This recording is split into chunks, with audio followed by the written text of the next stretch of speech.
Ladies and gentlemen, welcome back to the channel. My name is Sohum and I'm on a mission to spread peace, love, and positivity through music.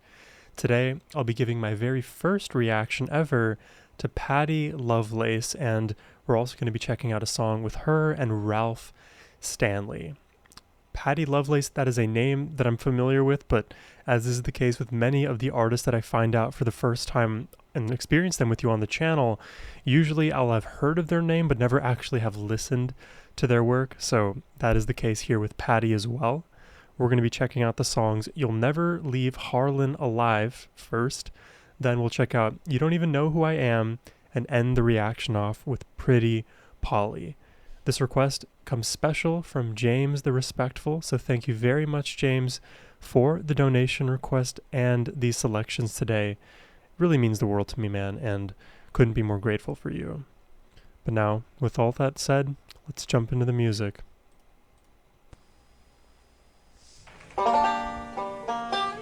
My grandfather was a coal miner, and my dad, he was a coal miner also.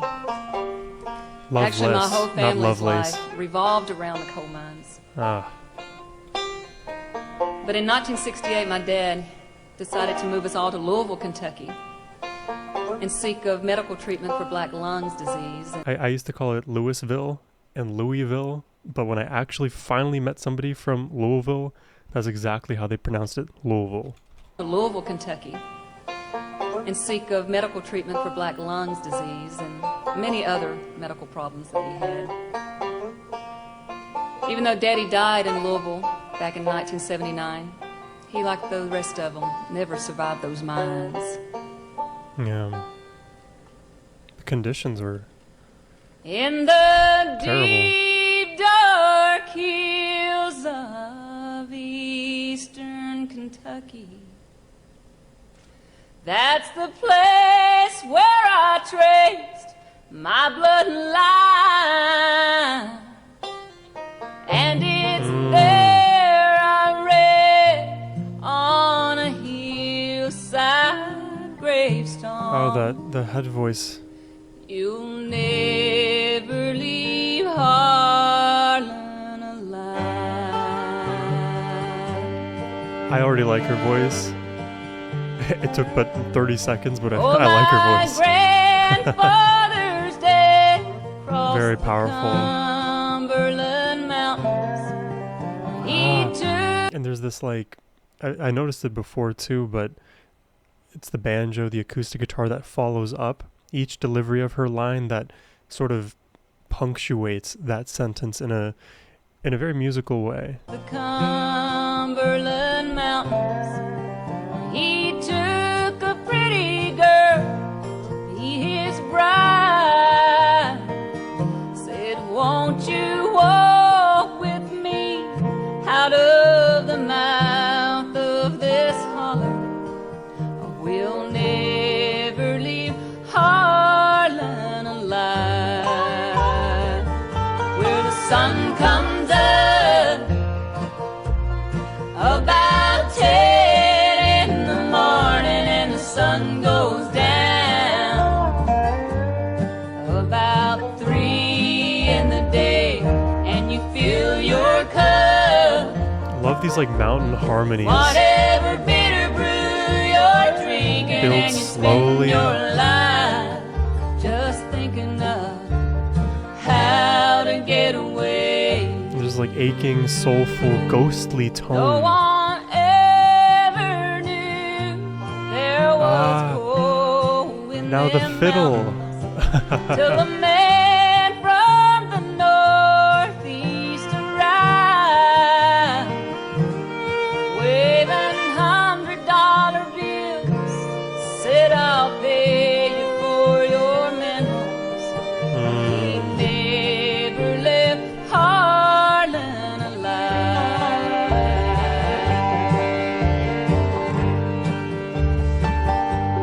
Grandma sold out cheap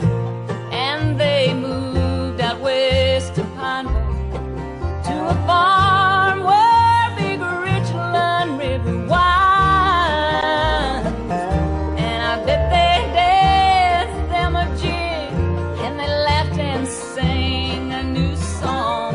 Who say It's like she's kind of, God, I don't know if this is gonna make me emotional or what, but a generation of human that existed in Kentucky during those times, they experienced these things firsthand. And even James let me know that his own grandparents suffered from black lung disease. I believe that's what it's called, right? Black lung disease, from the terrible conditions in these coal mines. And that's really the only opportunity afforded to so many living in those regions. So that's all you know in your life. It's almost like set up from the get-go that you're going to go down this path, and you may realistically not make it out of it. And she is providing that voice to those people who have lived those lives and those who have come after, the generations that followed.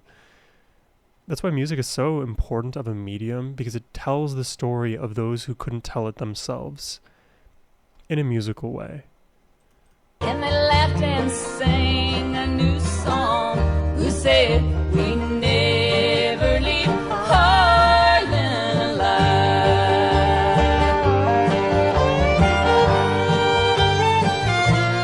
Oh, the fiddle harmony now. Yeah.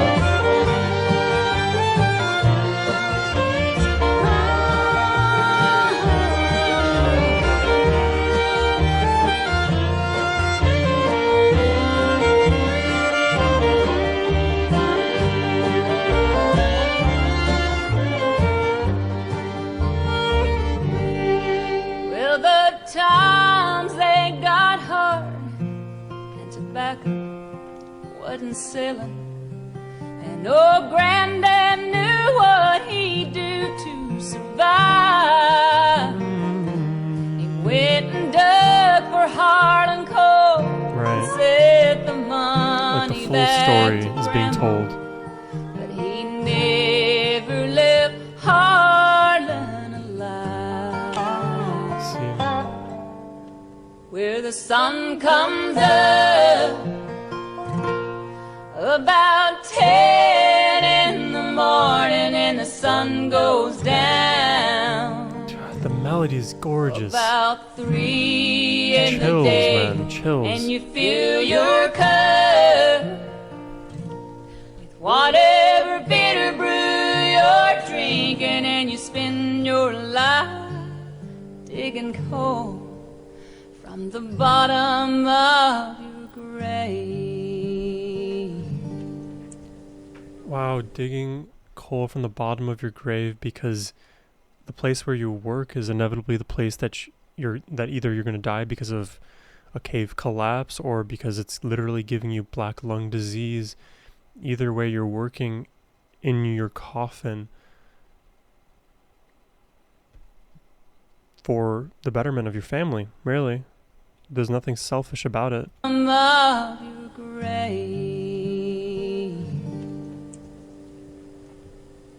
Just tragic.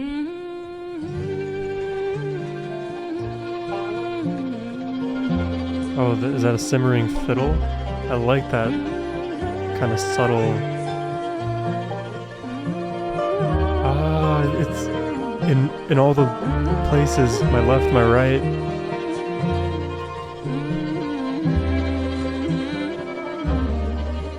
You'll never leave Harlan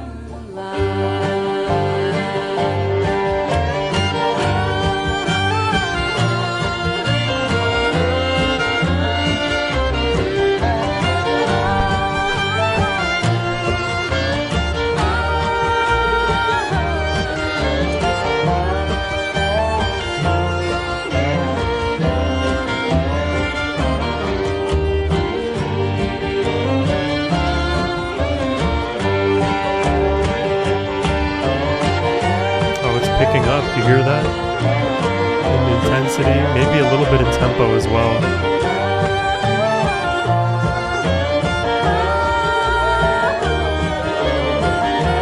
Spamming the mandolin.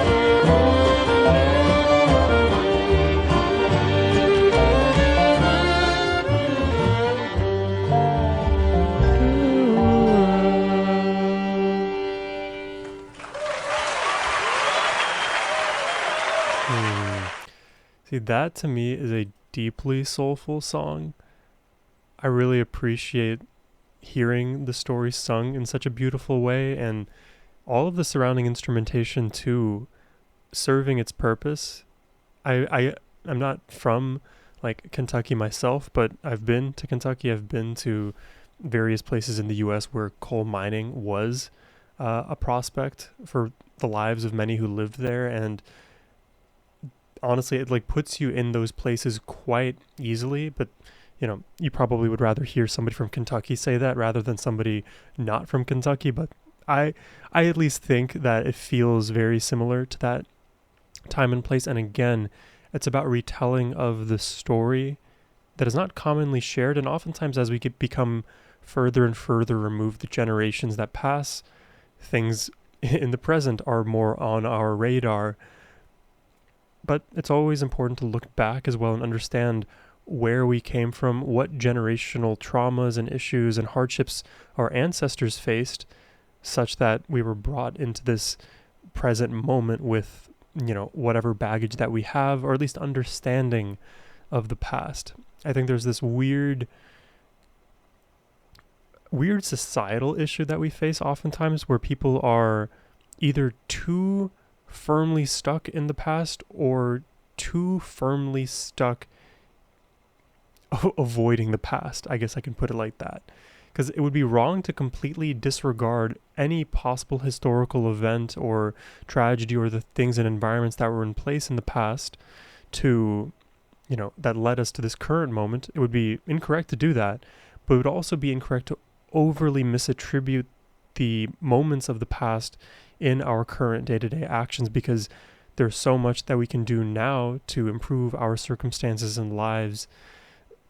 And at the end of the day, it's always this like annoying balance that we have to constantly play.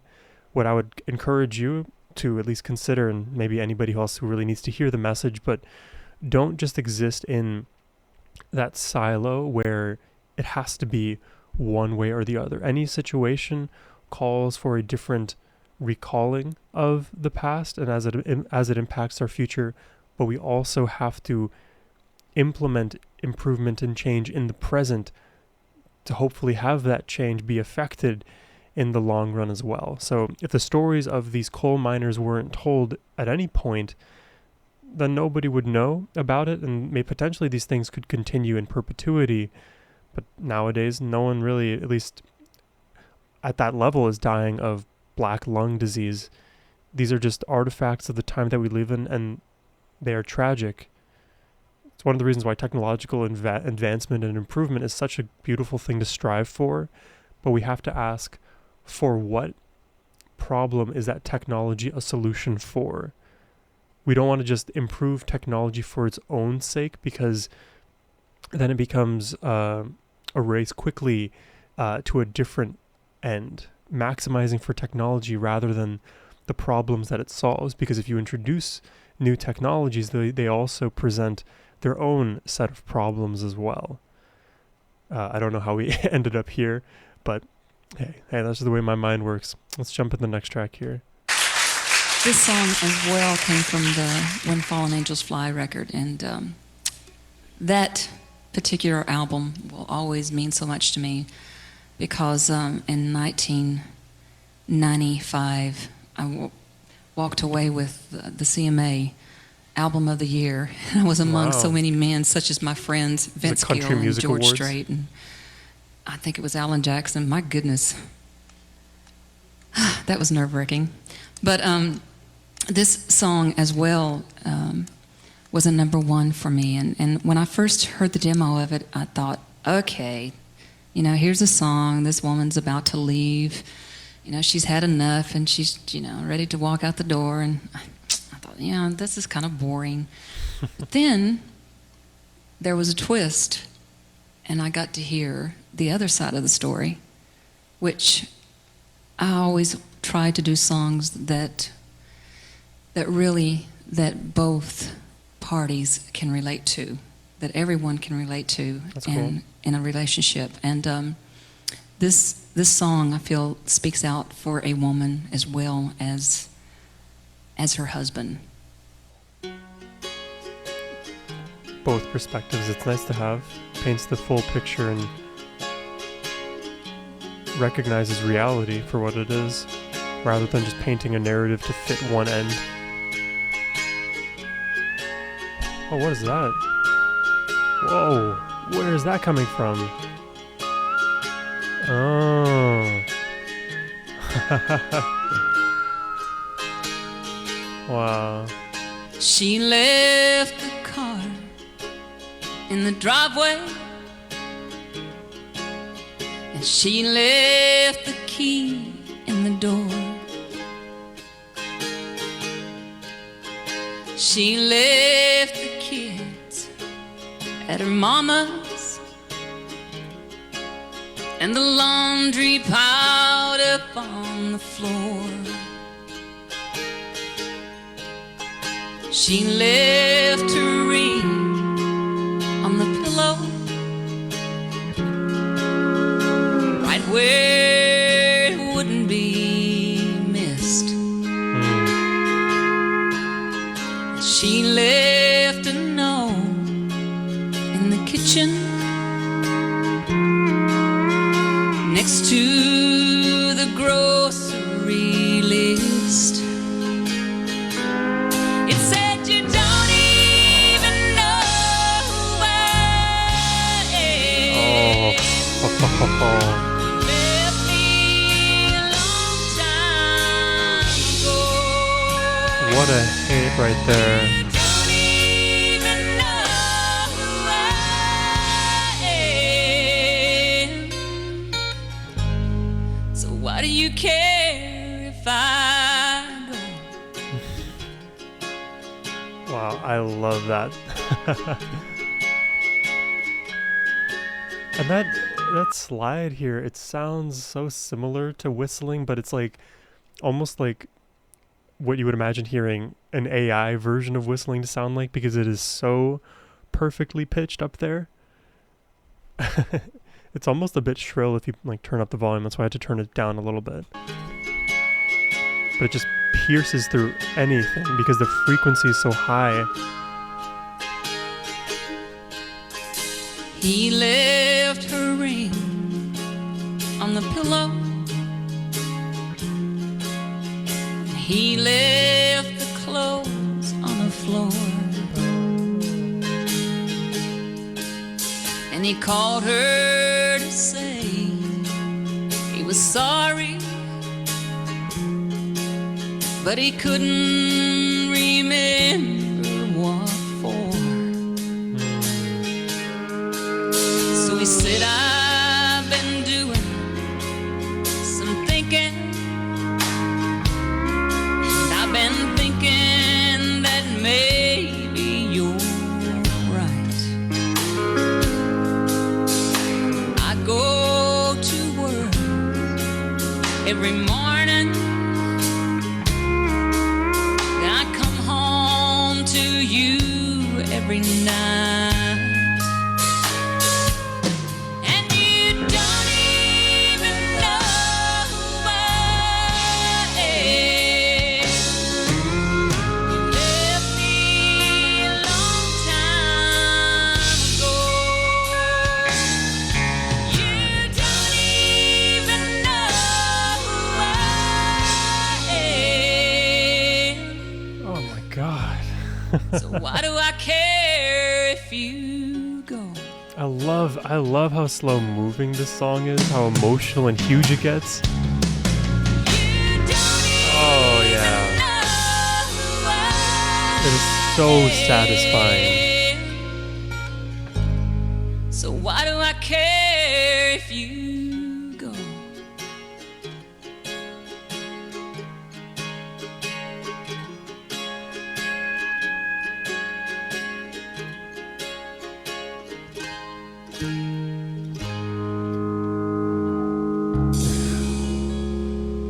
Don't even know who I am.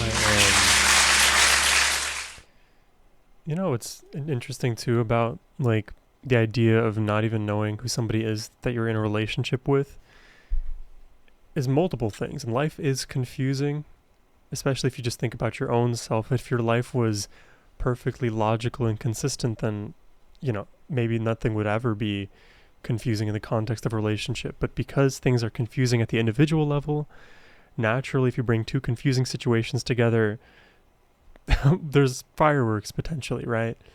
So the idea that if you don't know the self necessarily and you bring that in to a situation where I don't even know who I am, then inevitably you're not going to know who I am because I don't know who I am. It's going to be hard to suss those things out. But also, let's say you do have a better read of who you are and you have your values well established and you've been who you are for a long time and you don't plan on changing. Well, newsflash, life is all about evolution, all about change. So the version of yourself that you are today may be different from who you are in a year's time. And I would bet so much money on the fact that you're probably going to change from, today to next year today. Just, it's hard to always be on the same page all of the time. That's why constant communication and just being there for one another, choosing one another is the way to smooth over a lot of those rough edges that get borne out through the inevitabilities in life, the changes in life. Without delving too much into my personal life, this is something that is like very actively on my mind right now. You don't even know who I am? Well, I don't know who I am. You don't know who you are? Well, let's figure it out together if you want, If you don't know who you are, we don't know where we're going to be. Well, if we choose each other in each continuous moment, maybe we can be wherever we will be together. Something at least to think about. Let's jump into the last track here. This is also with Ralph Stanley, also a first-time reaction to him. So let's hear what they've got in store with us. In store for us. Now I'm going to call a fine little lady out to help me do a song that she sung with me on a CD that we made a few years ago called the Clinch Mountain Country. And this lady's from the great state of Kentucky. And a wonderful, my favorite singer, I guess, and all the ladies. Make welcome Patty Loveless.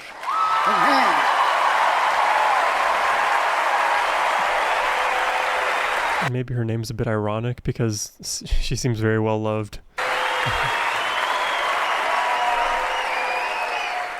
I better be your favorite. You are? Okay, you say that to me tonight, but... Am I yours? Yes, you are, darling. Even though my husband's here tonight. Okay. He knows it now. I appreciate it. You ready for Pretty Polly? If you're ready for Pretty Polly. I'm ready. Okay. Oh, wow. Super bluegrass.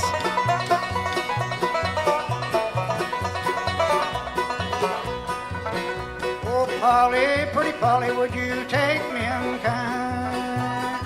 Polly, pretty Polly, would you take me unkind? You just sit beside me and tell me you're mine. Well, my mind is to marry and never to part. My mind is to marry and never to part. The first time I saw you, you wanted my heart.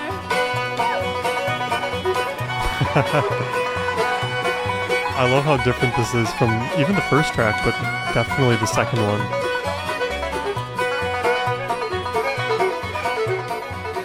Well, Polly, pretty Polly, come and go along with me. Polly, pretty Polly, come and go along with me. Before we get married, some pleasure we'll see. Well, he led her over mountains and valleys so deep. Led her over mountains and valleys so deep. Polly mistrusted and them get Boom, boom, boom, boom. Just this back and forth, which, I mean, it's not necessarily just something that's done in bluegrass, but I feel it's very connected to bluegrass and even a boogie kind of genre. mountains and valleys so deep. Polly mistrusted and them get no weak. Saying, Willie, little Willie, I'm afraid of your ways. Willie, little Willie, I'm afraid of your ways. The way you've been rambling and lead me astray. Wow.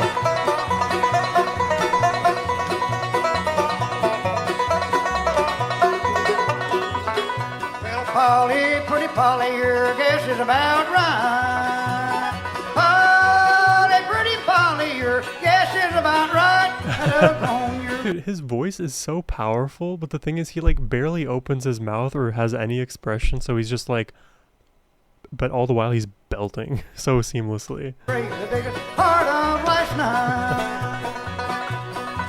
Then he led her a little farther, and what did she spy?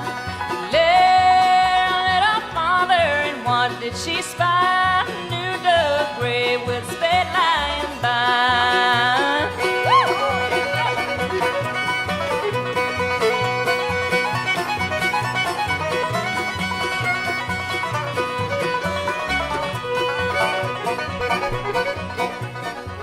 Then she knelt down before him and pleading for her life. She Oh my god, her vocals, man. She just can go. down before him, pleading for her life. I'll never be a single girl if I can't be your wife. Well, Polly, pretty Polly, that never can be. Polly, pretty Polly, that never can be. Your past reputation's been trouble to me.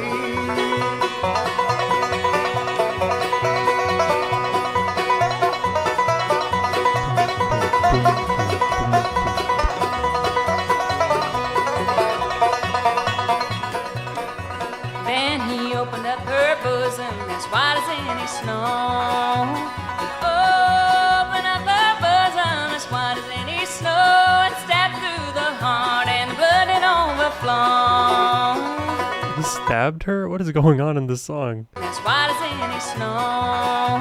He opened up her bosom as white as any snow and stabbed through the heart and the blood had overflown.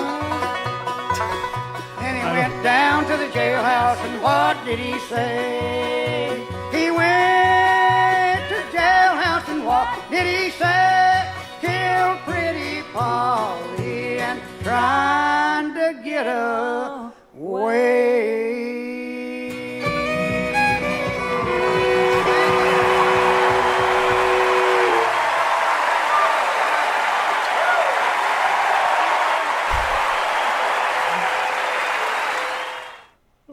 Wait a second. So she was pregnant.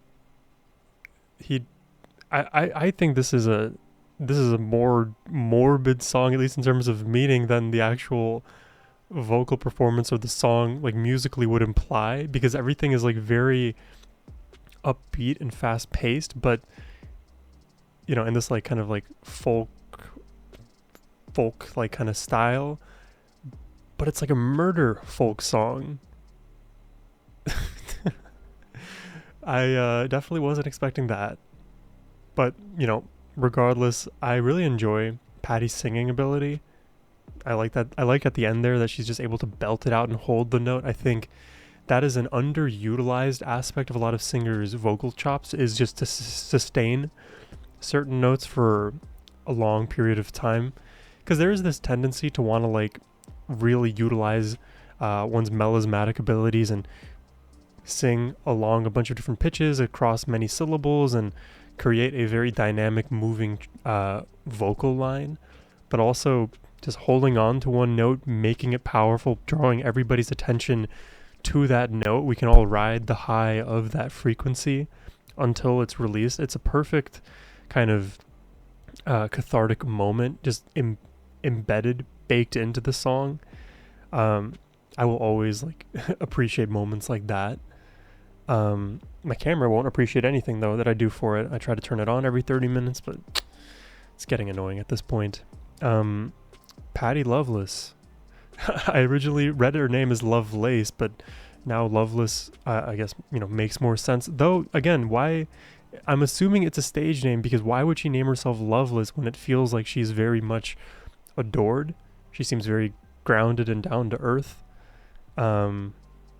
And at the end of the day, like, musicians are humans and humans are humans, and we want to be good to each other. I love when you can just be human on stage and have and share that enjoyment, whether it's through stories that are tragic about the coal mining, or if it's about a relationship and love, or a murder folk song. I think we ran the gamut today, but enjoyable as always. Thank you very much, James, for the request, and these selections means the world to me. If y'all enjoyed the reaction and would like to make a request yourself, whether it's Patty Loveless or anybody else for that matter, you can do so by clicking the first link in the description box below. But as always, my friends, have a wonderful rest of your day. Take care and peace.